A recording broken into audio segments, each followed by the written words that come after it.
पापा बिल्कुल ठीक नहीं कर रहे आपके साथ। आपकी इतनी सालों की कुर्बानियों और रफाकत का ये सिला देने चले थे वो आपको। इसीलिए तो कहती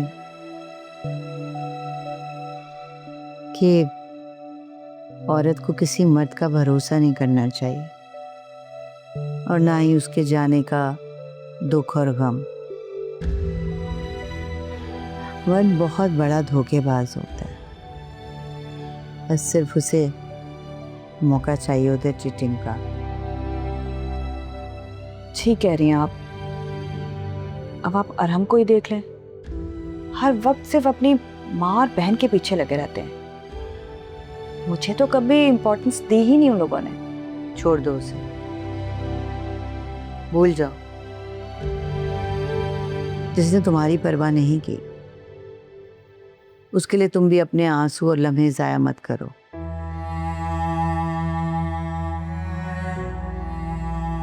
जिंदगी में आगे बढ़ो, नई शुरुआत करो।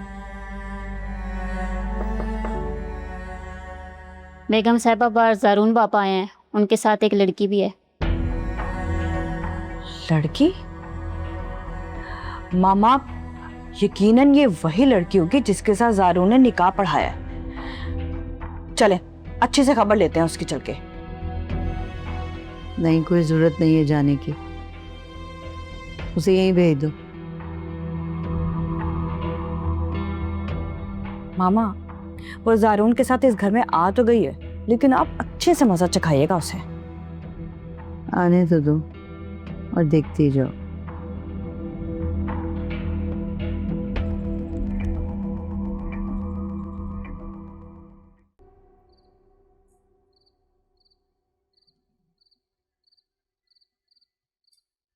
क्या शिकायत लगाई हो?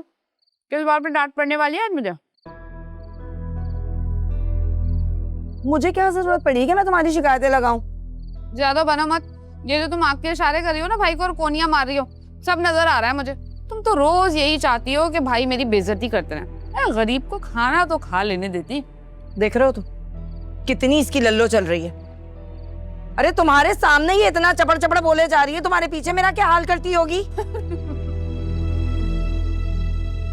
बीबी जैसे को तैसा, तुम जिस तरह मुझसे बात करती हो उसी लहजे में मैं तुम्हें जवाब देती हूँ। वैसे भी नीलम परी बहुत इंसाफ पसंद है। नीलम, तुम मुझे ये बताओ कि ये शाम ढले इतना सज धज कर अपनी भाभी को बताए बगैर कहाँ गई थी? गई होंगी अपने किसी आशिक से मिलने, हमें क्यों बताएगी?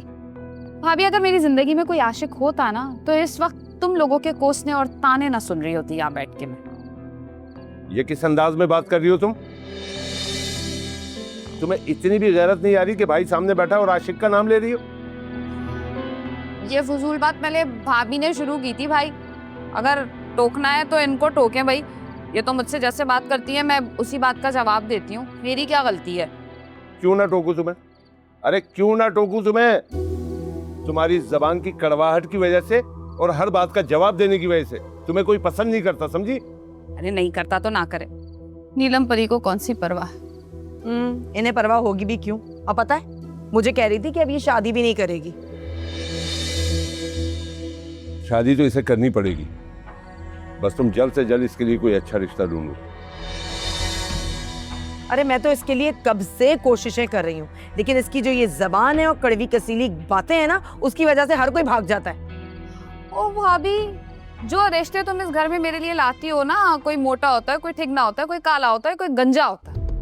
अरे खुद कैसे भी हो, लेकिन औरतों के अंदर 100 ऐब निकाल के जाते हैं। मैं तो कहती हूँ कि जो आईना वो हमें दिखा रहे होते हैं ना, उसको कभी मोड़ के अपनी मकरू शक्ल भी देख लें वो, ताकि उनको पता चले वो कितने बुरे लगते हैं।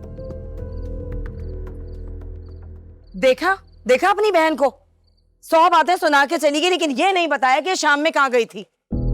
अरे तुम भी एक ही बात के पीछे पड़ जाती हो। गई होगी अपनी सहेलियों से मिलने, और कहाँ जाएगी वो? खाना छोड़कर चली गई वो। भूखा उठा दिया ना उसे खाने से। बेचारी भूखी चली गई, अल्लाह माफ करे। अब 2 घंटे तक दोनों बहन भाइयों का जलसा चलता रहेगा। नहीं क्या कौन से जादू टोने किए हुए कि अपने भाई को ऐसा काबू करके रखा है। शैतान लड़की।